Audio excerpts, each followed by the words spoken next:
Hi, everyone. Welcome to A Way of God's Remembrance with Michael Hayes, presented by Awake to Love.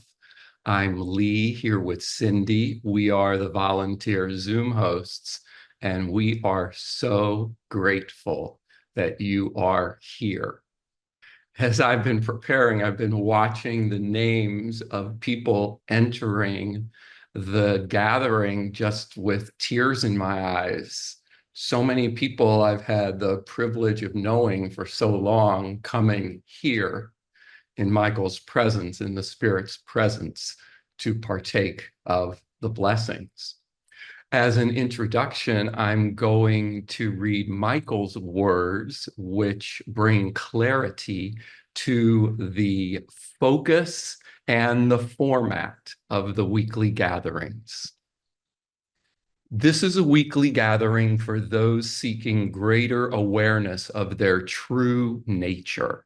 There are many paths and approaches to higher consciousness and to greater awakening to who we truly are. The essence, the truth of all these paths is more about remembering who we are and have always been, rather than becoming something different or more than we have seen ourselves to be. A way of God's remembrance goes to the heart, to the intention of all the paths. This is what we'll explore together each week. Michael will share thoughts and awarenesses that come forward as relevant and purposeful for our time together, followed by questions and answers related to what he shares about. We'll begin with an invocation of light to help support us all to be in collective alignment. And we would love for one of you to lead us in the light invocation. If you are so inspired, please would you raise your Zoom hand for Michael to select you. And at the completion of the light invocation, if you'd lead us in 3 Anai Hu chants, Anai Hu, sacred tones, Hu, ancient Sanskrit name for God. Anai, evoking the quality of empathy, oneness with God.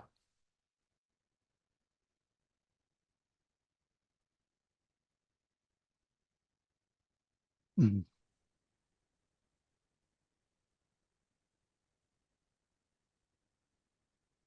Can't see the name, so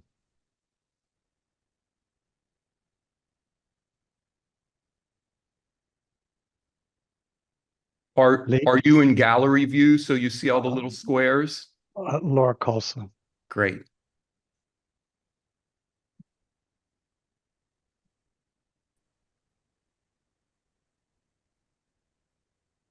Blessings. So just take a moment to close your eyes and take a deep breath and open your heart to the beautiful light of who you are. And we call forward the Mother, Father, God that resides in each and every one of us to bring in that brighter light, that beautiful light that we are, and that we emanate God's grace to all we meet and remember who we are.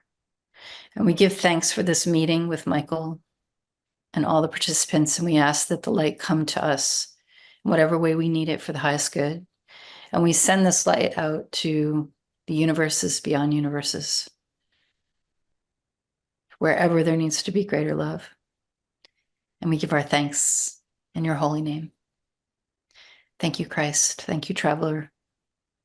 Thank you, preceptor consciousness. Thank you, angels. Blessed be. Anai Hu. you. Anai Hu. Anai you. Anai Hu. Anai you.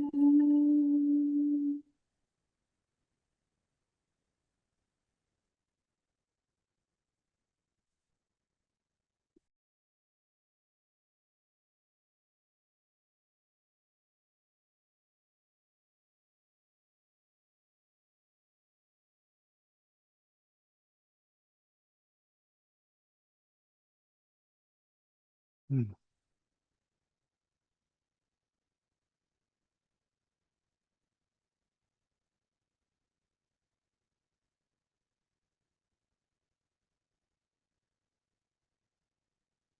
Hello, everybody. Welcome to A Way of God's Remembrance. An interesting title, but one that to me summarized most accurately my experience, so let's say my discoveries for myself and for reality, as I saw reality through the spiritual path. I've practiced the spiritual path a long time in this life and others with the movement of spiritual and awareness, primarily with John Roger and John Morton as teachers in that. And there's something like the story of, somewhere over the rainbow, and you come, there's a pot of gold, and you discover the treasure. And for me, the treasure was this remembrance, this amazing reality that oneness with God was always present. I was always present with God. Everyone is always present with God. Just there's a lot of forgetfulness going on. It's like a collective amnesia assails the consciousness of so many. And yet, beyond the amnesia, there is this truth that we are one, not simply with each other, but with all that is. So I feel like I get repetitive each time we do one of these talks because I keep orienting back to this. And it's interesting, beforehand, I'm meditating and I'm reflecting on all these different metaphysical things I think would be interesting to talk to people about. But as soon as I get presence, I keep coming back to this truth. It's almost like I don't know that we could hear it too much until one day we know it. I've told the story of in one day in a kibbutz in Israel, hearing the words, and not one soul will be lost, which was something that John Rogers said frequently. And by that time, I don't know how many hundreds of times I'd heard it. But this time when I heard it, I knew it. And suddenly I was in a state of being that knew this. And once I was in that state of being and knew it, since that day, I've always known it. So I think, wow, maybe we just keep hearing it, almost like when we meditate, perhaps we're using a mantra and chanting something over and over again, whether it's some of the mantras used by the MSI group or other traditions. It's this amazing thing can happen where we start and we're chanting this sound, hoping to get close to God, and all of a sudden something flips, and it's God chanting the tone. It's God serenading us and bringing bliss and transformation to us and remembering us to the truth of our oneness. Jesus said, the Father and I are one. John Rogers said, the blessings already are. So if the kingdom of heaven is at hand, and the blessings already are, then it's really God doing all of this. God living us, breathing us, learning through us, bringing us into this state of forgetfulness, and then resurrecting us into this truth of remembrance. It's strange that we can talk about all those as a different thing, but from a higher perspective, they're all part of the same action. Like an ocean flowing out and flowing back in. And in the high spiritual reality, that's almost what it's like, this emanation of truth, this emanation back of truth received, truth given, truth received. The paradoxical thing of all of it is because we compartmentalize our consciousness and compartmentalize truth, we find ourselves outside of it, seeking and longing for it. And we dream and pray and work desperately for that day where we come into that truth. And then we'll be in that truth and we'll look back on all the illusion of that other thing called life in the world. And it is very true that that will be an experience many people will have, that they'll come awake and realize this is truth and that was an illusion. But I'm inviting you to a greater truth that the God that is, the God that makes all this happen and that lives through all of this, that orchestrates all this and maintains all of this for eons of time, even past the dimensions of time it's maintained, that one is simultaneously totally with the one in forgetfulness as well as the one in remembrance, that it is never apart from any aspect or part of itself. It's through some magic of its beingness, it's able to produce a consciousness that's in forgetfulness simultaneously with that consciousness that is in remembrance, and to live and learn and grow through both simultaneously. And at a time of its choosing, at a time that's perfect to its design of reality, it resurrects that part of it that's been asleep, that's been in a sense dead, to the reality of God, and resurrects it back into the remembered state. Christ demonstrated this metaphorically by his resurrection. He said, I go to the Father. But he went through all the conditioned reality at the time of physical death.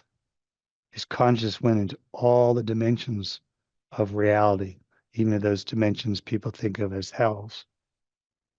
And he blessed them all with the truth of God's presence and God's totality and God's total availability.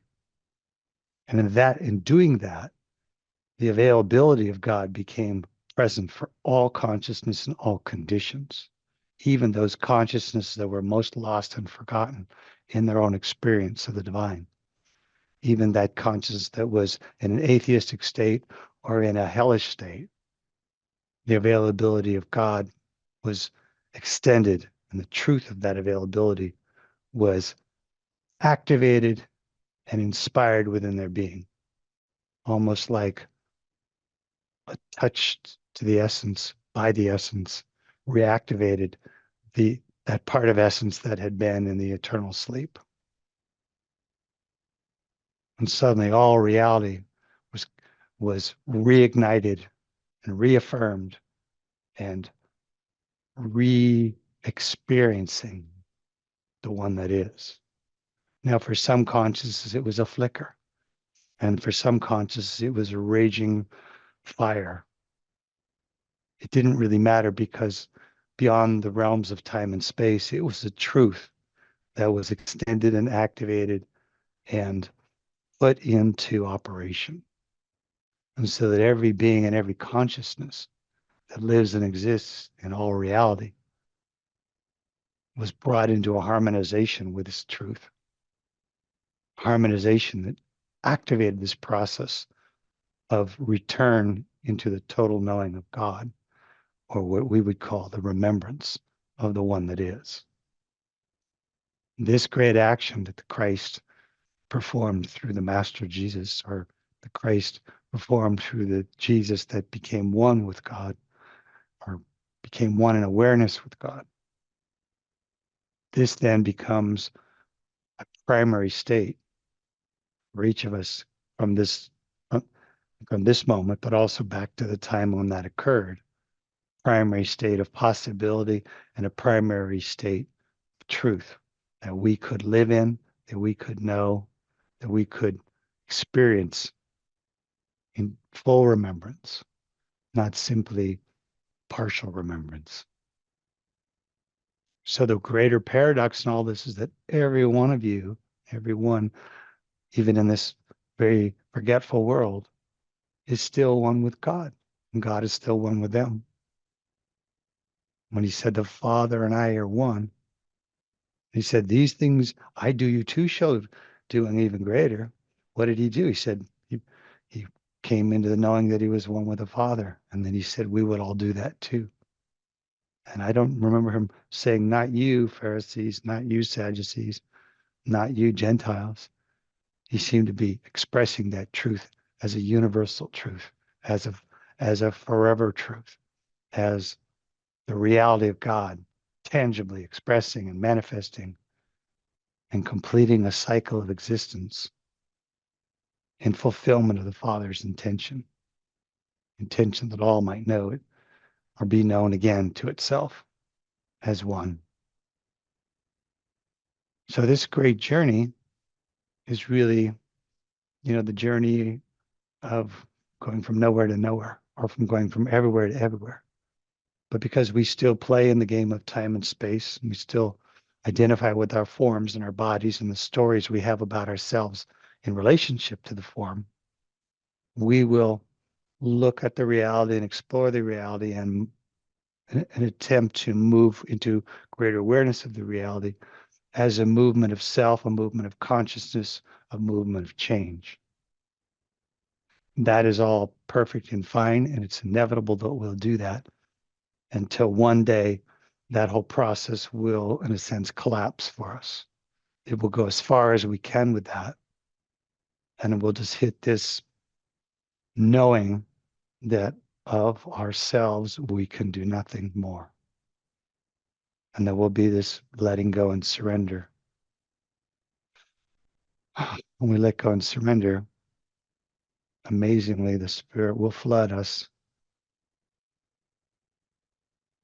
and take charge of the whole adventure. And we, as individuals, will be undone. Our storyline of becoming, our storyline of our specialness, of our travails and our triumphs, will all be taken in not as wasted or worthless, but it's just another facet of the whole game. And it'll be taken into God, but also we'll be relieved of the burden of that. We'll be relieved of the tremendous struggle that we put upon ourselves in trying to fulfill the goals of that story and maintain the premises and practices of that story we've been living. And it will all be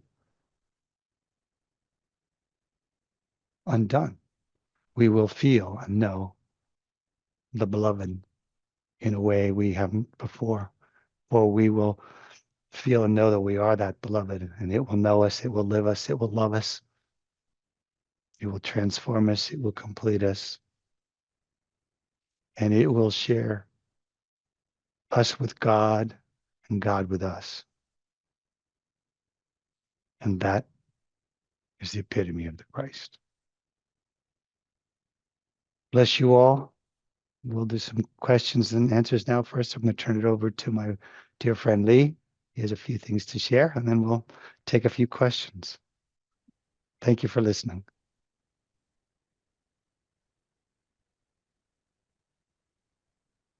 This is our 7th consecutive gathering. And I was being touched by the Master John Roger as you're sharing, Michael, and saying the same thing so many different ways, and it comes into my consciousness anew, and I am so grateful. Thank you. Some guidelines for questions. Questions are to be about a way of God's remembrance and what Michael has shared. If you are inspired to ask a question, please raise your Zoom hand. You do that by hovering near the bottom of your Zoom screen, click on the React button, a pop-up appears, and there a button, Raise Hand. If you'd like to ask a question, please also turn on your video for full participation.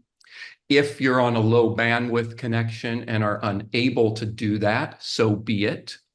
Most important, since so many of us over so many years have had the blessing of Michael's assistance with clearings, we ask that for these gatherings, your questions not be of a personal nature and not be requests of Michael for clearing, rather questions that would be of benefit to you, to all gathered, and to those who will participate via the archives.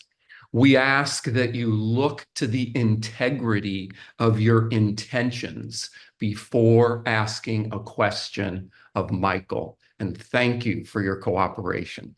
Finally, the legal consent.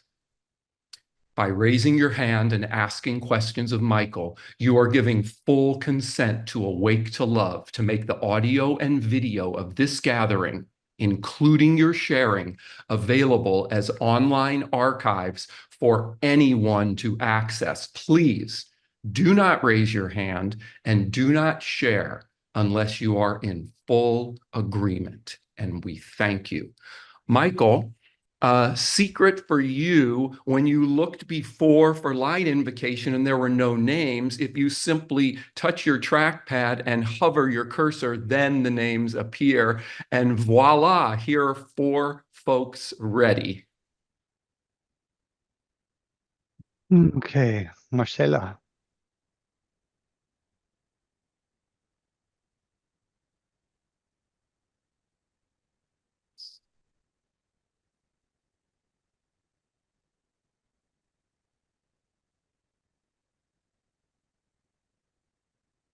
Hello, thank you, Michael. My question is regarding of the remembrance of God.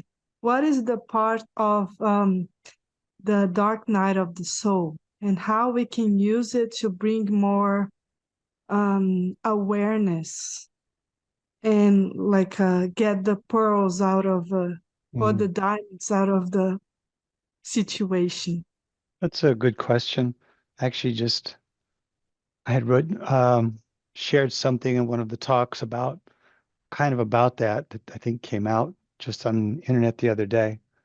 But I'll kind of recap some of what happens that as we move closer and closer to the awakening, the remembrance. Obviously, there are things in this world, the forces of this world. Sometimes we call it the call power, agents of the negativity, the loyal forces, the opposition, whatever terminology we put on it, that will work to inhibit us and stop that. You'd say, you mean like they might attack us or try to distract us? Yes, they will do that. But what they will do that is often most obstructive to us, meaning gets in our way, is that they will work to reinforce something that's part of our own consciousness. Now, every one of us has an ego, which is our sense of separate existence that will resist remembrance, will resist awakening. But beyond that, there's something, and I'm just going to call it by the name that I learned when I was working with John Roger. And John Roger and I used to do a lot of work privately, just me working with him for many, many hours over a number of years. And we would look into these deeper things. And we looked at something we discovered that was very significant in this obstruction of spiritual awakening. And he came up with the name of calling it the soulic ego. And the difference would be like, let's say every time you're born, you come into the body and you're coming out of spirit and you have this link and remembrance to spirit. And you actually have to, in a sense, work to create an identification with the body. Because you come in knowing your spirit, you're the soul, you're part of God. You're not that body. But actually, over the first couple of years, you actually somehow trick yourself into playing the game that you are the body, and that your life that goes on with the body and through the body is your true identity. Now, that one that we trick ourselves into identifying is we call the ego. And so for each life, we, in a sense, have an egoic or a sense of individual existence that is part of us engaging into the world to have the learnings of the world and to have the process of the world. And without it, it'd be very difficult for us to really get into the game to learn from the game. So it's almost like an amazing thing God will do. It sets itself up for God to go into a kind of forgetting of itself so it can have the advantage of the pretense of being a limited being in time and space. Something that when you come back into the remembrance of God, you'll know that was all illusion. But so the soulic ego would be sort of the sense of identification of you through all the existences, all the forms that you've had in time and space as an individuation, as a singularity, as a particular being. So that could be if you came into creation and started playing this game 25 billion years ago, which sounds like a big number, but when you really get in there, you realize that's not that big a number. And so you could, well, there's thousands and thousands and thousands and thousands of existences, not just in the physical plane, but the astral plane and the causal emotional plane and the mental plane and the unconscious ethereal range. And there's different dimensions and different universes. You realize there's so much. Well, all of those existences, in a sense, feed the learning of the soul, and God, and the soul bring us back in the learning of God. But in a certain way, they also feed the storyline of individuation of this one that has had an individuated existence through all of that. And so it has a tremendous amount of material. And so when we're really coming to that point of remembrance and the pull within us of God to bring all aspects of itself back into this remembrance, it's like, that's why I call it a way of God's remembrance, because it's not us remembering God, it's God remembering itself and remembering the part of itself that's been extended into this form. And when we're really getting close to that, that soulic ego thing will enter into a mighty protest. It will resist, because coming into that remembrance of God causes an undoing or an undermining, certainly of our ego in this life, but even more so of this ongoing story of ourself as a being in time and space, as a being of singularity. And it just starts to push back, and it'll throw out material out of the unconscious that would be powerful and difficult for us. It might throw up memories. We won't necessarily know it consciously, but this sense of this will destroy us. We'll be no more. We will cease. Throw up memories where maybe we were killed or doing spiritual work or whatever it is, and it just throws that up. And so it becomes this extraordinary pushback to keep us from that. In my own process for this, it would be very interesting to me because I would go through stages of, let's say, coming more into the remembrance. And the way my process was done, and I don't know why mine worked like this, but it did, is that, for example, of all the levels they talk about, John Roger taught about, well, you get to the soul level, and then there's 27 levels above that.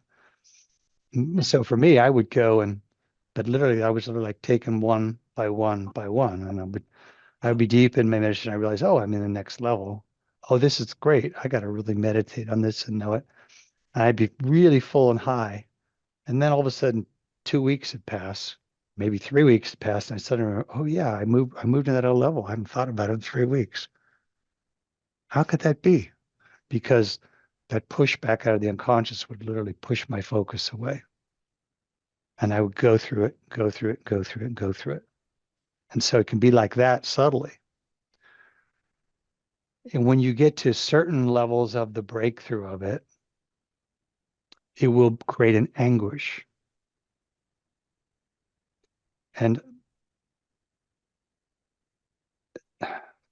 the anguish is not so much that it creates the anguish. What it does is it somehow hooks us unconsciously where we won't surrender fully to the process.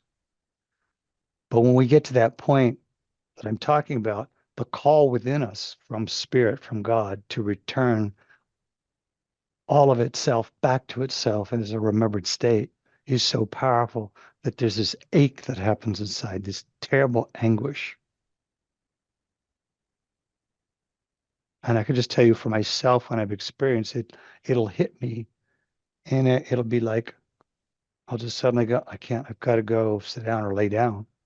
And I may be there and I may not get up for 8 hours or something till I get free because I can't bear, it becomes an unbearable thing. But it's not that the unbearableness of it is actually a gift at that point because it's telling you, no, you are not able to go back and live in the land of forgetfulness like you did before. Because when you try, like the solic ego kind of pulls you back, you start to go into it, and something in you responds because that's really familiar. You start to have this terrible pain. And so that pain becomes a blessing because it's like, no, I have to deal with this. And for me, many times it was, I will do anything to get out of this suffering. I can't be apart from you anymore, Lord. And it creates an intensity of meditation, intensity of focus that's hard to describe. You know, John Rogers used to say something like, when you want God consciousness as much as you would want your next breath if somebody was holding your head underwater, that's kind of what I'm talking about. Just becomes so, and it's not a physical pain, it's a metaphysical pain. It can almost seem like a physical pain, but it's just like you just think, I don't know if I can survive this another minute, but you just keep going. And at some point, whatever's been in the way, it will be let go and you'll come into, ah, and the kingdom of heaven will be at hand. And I feel comfortable sharing about this because your process may be a little different than mine, but I don't think it'll be that different because, as it's been explained to me, as I was going through it, they said this is what every being will come through in their own way, which will be slight differences, but not that significant differences because the movement that calls us home will be the same for all of us because we all go to the same home, just the oneness with God, and that resists and fights it will be the same for each of us. So I hope that helps you. Thank you so much. It was such a rich, amazing sharing. God Bless you. bless you. Bless you. Okay, Kate.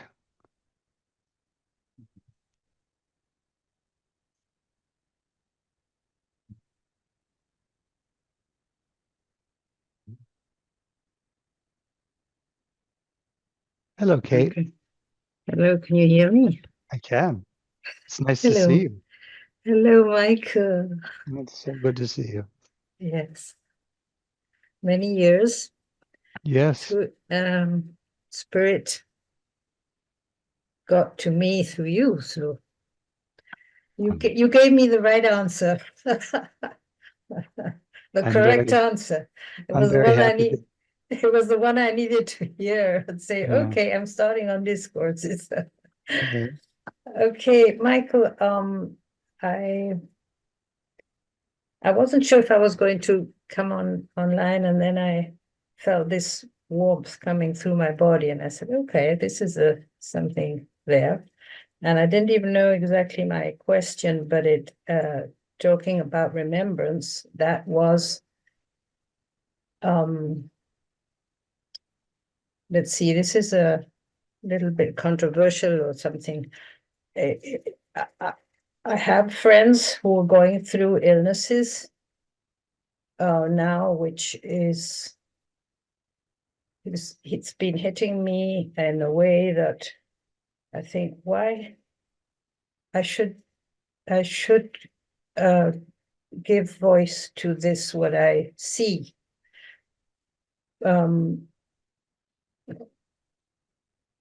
But it has to do with the vaccines and that control, the all the controversial about vaccines and all that. And so I don't want, it's like I don't interfere with that with other people at all, because it's, for me, it's, my question is, would everything be the same, in God's world, with or without it?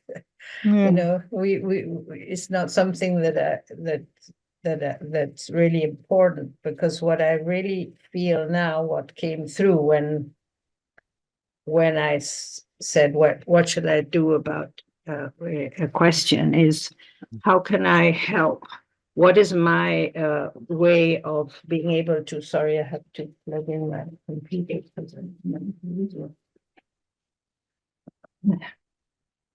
Sorry. What words can I use to like support my friends who are going through these illnesses, and that I feel unable to say the right things. Why don't you let God say it through you? Why don't you open yourself and surrender to, we call it the divine unknowing, which is really just go into that quiet, clear place and just share whatever comes to you to share. You become too concerned about saying the right thing or the wrong thing. And so you keep your mind engaged, which is a censor. Like does censorship. Oh, I can't say that, shouldn't say that, instead of letting go and letting God. Okay. Yeah, because I think when you were talking about remembrance now, I things went back into other lifetimes, and I remembered that I was at some point some oracle and nobody was listening. And so I said, well, that's something that to heal, and something, to that now I am writing my first novel, and that is a voice that I know that's my voice. So it's like, okay, God, so now I'm daring to say, to talk and say that I'm part of that. I'm part of the spirit. I'm putting myself out there, and it's been happening since last year, and so it's like more pushy. Well, that's probably really perfect for you. And knowing you as I do, you would have the tendency to be overly careful with your words. Yes. And we're all going to have those lives where we knew truth to some degree and wanted to share it with other people who didn't seem to want to hear it or weren't ready to hear it. Yeah. Because that's always the case. It was the case with John Roger, who went around and spoke all over the world for all those years. We spoke to hundreds of thousands of people. He didn't have hundreds of thousands of people joining in what he was teaching. Just a small fraction of it did. And some would participate for a while and then they'd have enough and they'd move on. And that was all perfect. The same for Buddha or Jesus. I mean, they would come and they would bring forward a message, or let's call it a transmission.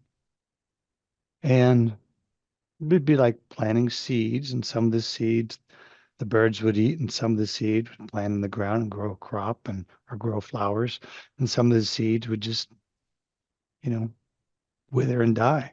It's just not really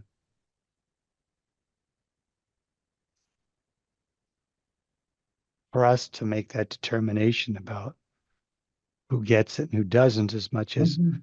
and to be concerned about who really gets the value and who doesn't. There is a saying there about not casting your pearls before the swine, meaning there are going to, which is going to say that sometimes there'll be guidance to not share. But Lately, if there's a guidance to share, you share it. yeah, that's been happening, that I just go ahead and say, okay, I'm Yeah, sending you it light. I'm sure. sending you light. And if Yeah, they and get maybe it, that's they get it. because that may be the sharing. That may be the transmission as you just send the light. Maybe a silent ministry. But there's what you do is you're listening all the time to your source Okay. and giving yourself over to its guidance and then participating into the world as an extension of its purpose. And as you do that, it will do the work through you. Jesus himself said, "Of myself, I can do nothing. Mm. It is the Father through me doing his own work who accomplishes all things." And then, of course, he said, "And these things I do, you too shall do, and even greater." And I think the even greater was because there'll be a lot of us rather than just one of him. And so even though he was so completely given over into it in almost this uniquely rather unbelievable way to transmit it, he was one form. Yeah. And as the centuries have gone, more and more beings have come into levels of this remembrance and awakening so they can also bring that transmission and bring forward activation of remembrance in other beings. Because the many have the advantage over the few and that they are many. So we then become many instruments for the Christ Mm. to continue to share that message. So keep sharing it. Yeah, I feel the power. I know the power. It's just like, okay, leave your doubts aside and just open your mouth or write or whatever, but do Oh, it. yeah. Bless you, my friend. Thank you Thank for you so sharing. much. Love Thank you. you. Love you too. Bye-bye. Okay, let me see who I got here. So I have to, okay. Orion Lopez and Leanna Sharp. Hello, hello. Hello, Thank you so hello. Hi, I'm Orion. Hey. So my question is, I think it was Christ My Man for Eternity we were listening to a couple days ago. Mm-hmm. Pretty sure it's in there, and I've heard it probably 50 times Mm-hmm. where JR is talking about the mystical traveler consciousness energy. Mm-hmm. And he says something along the lines of, then the traveler would then be the transport mechanism through which Christ and them would do their work in the world. And so my question is, if you could just sort of elaborate on the distinction between the traveler energy field and the Christ and the nature of them, or the difference in their work. I know that's a huge question, but really That just, is yeah. a huge question. The Christ action is more formulated to the purpose of this world and other worlds, but not all of creation at this time, as I've come to understand it. It's a particular dispensation that's working in certain parts of creation. And the Christ action is very much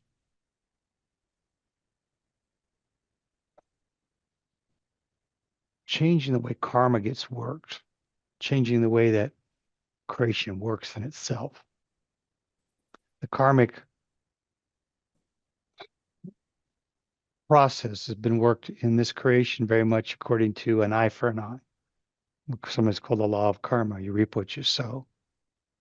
And the eye for an eye aspect was causing souls to get caught in sort of a karmic loop where they were, because everything had to be balanced exactly, they would get in situations they were sort of doing the same thing again and again and again. And they weren't learning more, but they'd already learned it. However, there was the need for a balance. Let's say in one lifetime, they go off track or they get involved in, let's say, violence. And being involved in that violence, they kill a lot of people. Well, under karmic law, they have to be killed a lot of times, exactly the way, as a balance, the way they killed others. So it's like, well, they killed a 14-year-old girl, so you have to incarnate till you're 14 and get killed. So you understand this could take a lot of lives and a lot of time. Along the way, let's say the soul is catching on to the whole thing about violence and killing and how that is not a choice that is an honoring of its own truth and its own integrity. And it comes to that learning. Well, under the old plan of we'll call it the Luciferian plan, because that's often how it's called, it wouldn't matter. They'd still have to go through all that. But under this new option, I call it the Christ opportunity, and it would tag it with the Christ, since mostly because Jesus was the central figure in making it available. He wasn't the only one, but he was really probably at the center of it. His actions and what he did were crucial in making it available to sort of everyone, at least on this planet. And so under the Christ opportunity, the key thing is no longer balance, which is the key for an eye path. The key thing is learning. The soul came into this creation to learn. God extended itself as the soul to learn about creation. And the most important learning that all the souls would get is to learn how to be true to itself and its true nature as a soul, which is love, which is to be able to be loving, to act in love, even when all the pressures of this world, all the information, all the experiences were pulling on it and pushing on it to choose and act in less than loving. So when a person came to that place of and understood, no, that choice is not a choice that's in my heart to make, I won't make it. Well, under the Christ opportunity, masters and guardian angels and karmic board, all the terms you would put for them, who oversee the progression of that particular soul, particularly a master teacher who oversees each soul, would look at all that and say, wait, they're learning. Let's put them back in the world again, put them in a position where they might, if they so choose, use violence or force to get what they want, even to the point of taking life. And there would be nobody in the world to stop them and see what they choose. They bring them to that place and they hit that point where they could, and they go, no, just not.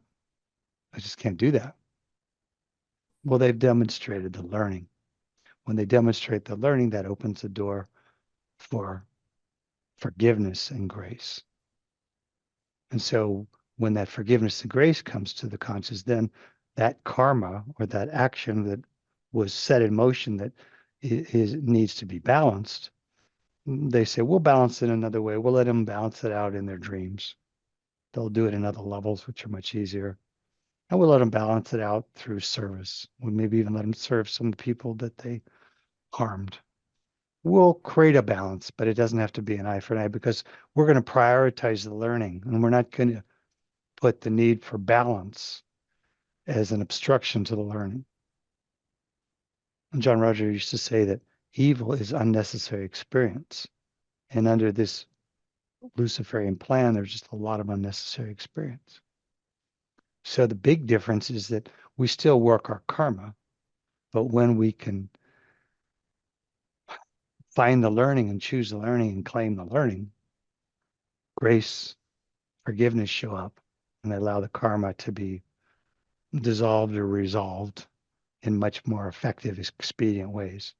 And so it expedites our growth and our process, which is more in alignment with God's intention. So that's the Christ thing. The traveler consciousness is a underlying force within all of reality. that is always in remembrance of its oneness with God and always holds the truth of that knowing of its oneness with God, but also, in a sense, the keys of that remembrance for every being that's ready to come back to remembrance. But that would include, like in that Christ, my man for eternity, he also talks, he draws that's where it also goes through people who are still working under the Luciferian. It's still there for them as well. It's still there for everybody. Now, the Christ, doing it under the Christ is much easier and faster and more effective. But you could gain awakening and remembrance under the Luciferian. It's just extraordinarily hard to do, and ridiculously so. Hence the change.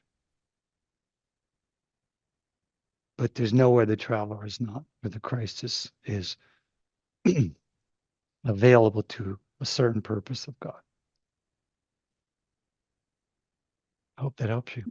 Thank you so much. Oh, bless you. Um, that's Robert Zaff. Okay.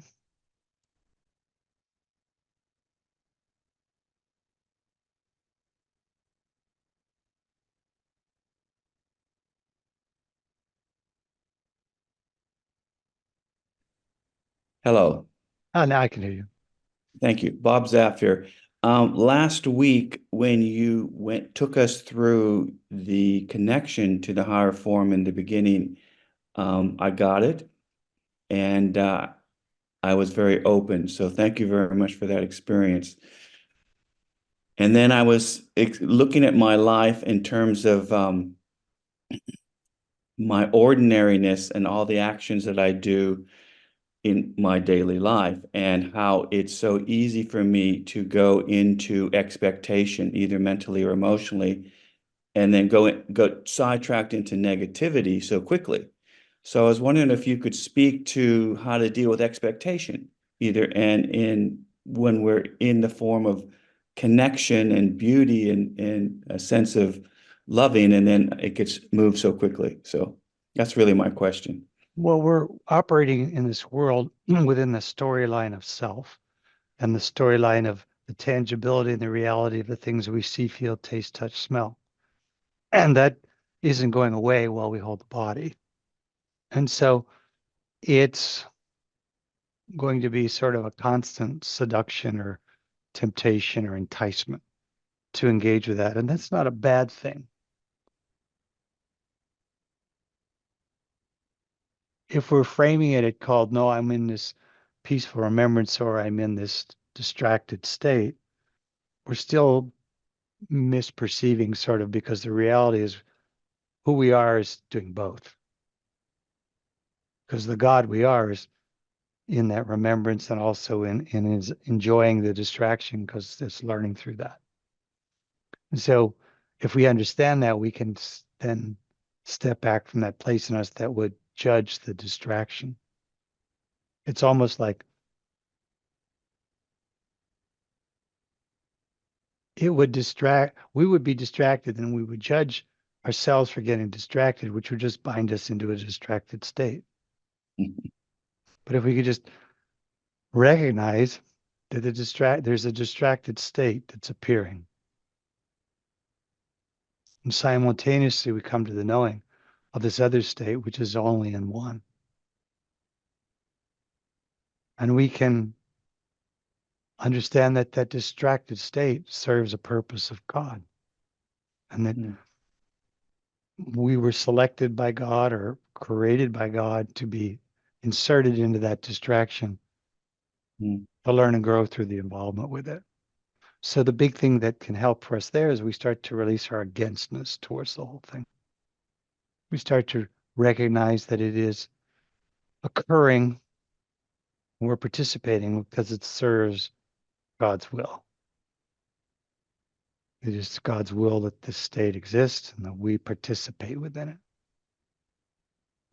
So what we're really doing is not trying to change that or even get away from that state, but we are attempting to surrender more and more into this truth of this remembrance, that part of consciousness, that knowing that sits in us, and to connect to that and be one in that, even while this goes on, and even while even part of us may be distracted to us, our basic self may go, oh, that's great. But meanwhile, we're in connection to this other thing that is truth and knows truth and is in constant communion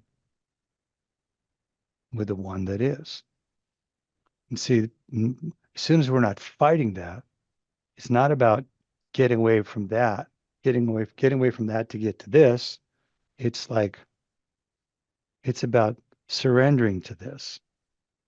See, when we really surrender into it, we'll actually, and really get into it, we'll actually go beyond our body. Mm. We will be just be consciousness. One of the first things you'll notice, you might notice the body's inside you. And then pretty soon, suddenly you're aware of the galaxy. Is that possible? Yeah, because you're consciousness, you're not space. So there's no limit to what consciousness, in a sense, can know. But as you start to have that dynamic, you start to almost see this experience in this world here, and taste temptations and the entrapments and the things that can get us riled up and incensed or get us um, addicted and craving. It's almost like a humorous thing, but it's almost like a game that we come to realize, oh, we came in to this almost like to see if we could come to remembrance, even with all those things pulling on us. Mm. I had an experience where I came really into that knowing of oneness with God. But at the same time, in that I had experience of being with God, and then it's like I'm there with God and the bliss of God, and then the focus goes into creation of the world. And I was like, I was there, and I was like, and in that, in the knowing of that, I knew that like nodding off and coming back was all the existences I'd ever had in time and space. But I'd always been with God. I just, part of my essence had gotten into that distraction. Mm. And I can recall very clearly that I was invited into the totality of God, and I was starting to dissolve and to just go into that and just be done. And I remember so clearly, I stopped the process. And I said, no, I don't want there to be anything in all reality that could make me forget you. And God agreed and threw me back into creation. So if we look at it more like that, God, oh, this that's so, is challenging me and tempting me is actually aiding me, but because it's forcing me to come more and more conscious and aware of the oneness with God. It's like Jared at one point talked about that he went through a period where he got really bad headaches. And yet he had seminars scheduled to do, and he didn't want to not do the seminars. So he would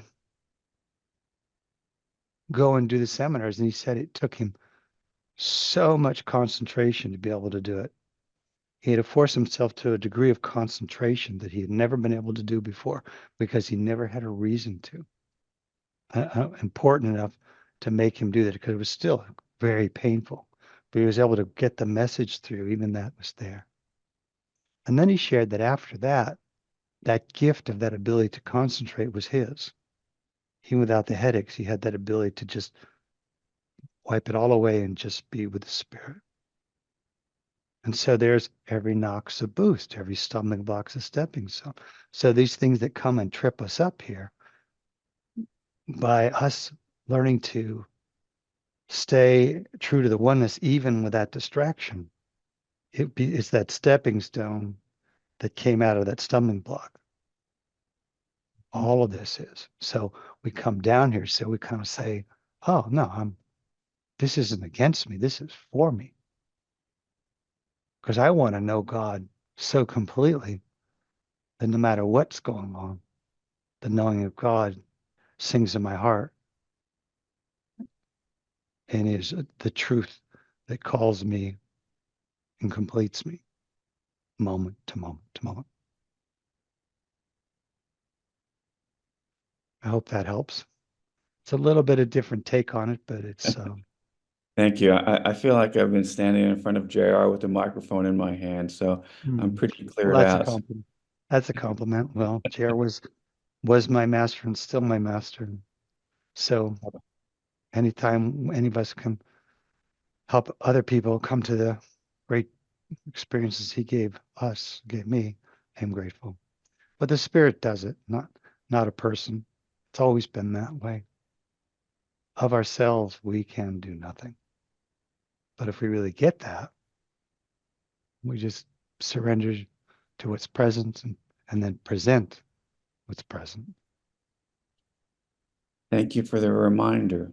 God bless you, Michael. Bless you. Bless you all. I think we're kind of out of time again. These hours go quickly.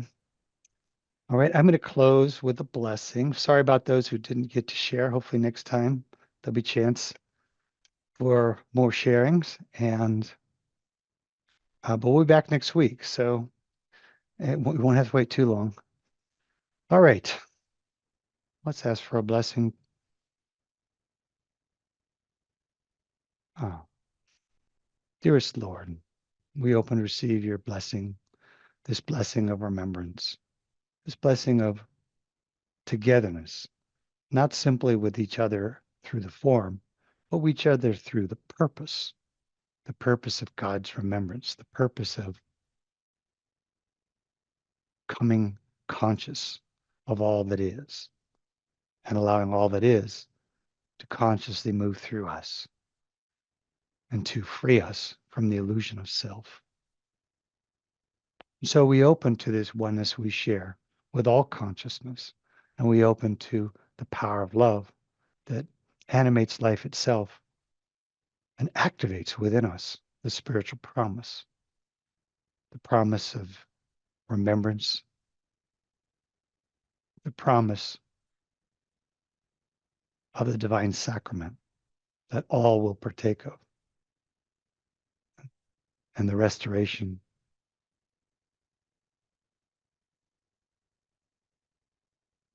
to the kingdom of God and the kingdom of heaven for all those wayward consciousness that have been lost in the forgetting game.